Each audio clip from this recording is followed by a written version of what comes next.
The Corps of Engineers finished the original work on running Reelfoot Bayou over 50 years ago as an authorized project, and then it was kind of removed from the authorization.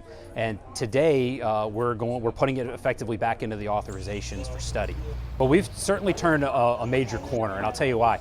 The nation has an incredible number of water resource challenges out there. I mean, they're probably numbered in the thousands.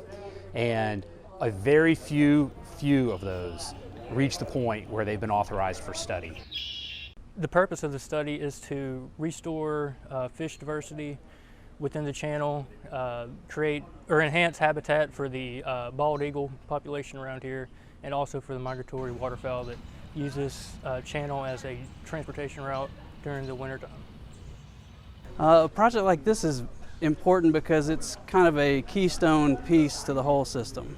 So we have our beautiful Reelfoot Lake, and we have our spillway control structure that is nice and new and installed in 2010.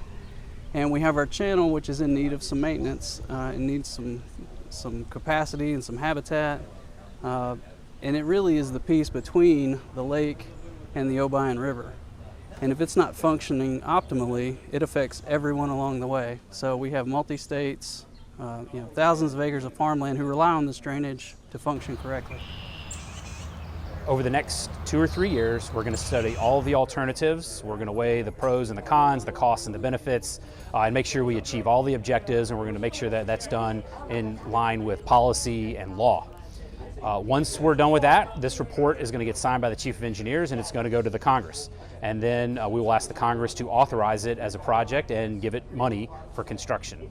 And so that will occur over the coming years, and then eventually it will get funded, and the Corps of Engineers will be able to construct it, and then we'll be able to start giving the benefits back to the community, to the nation.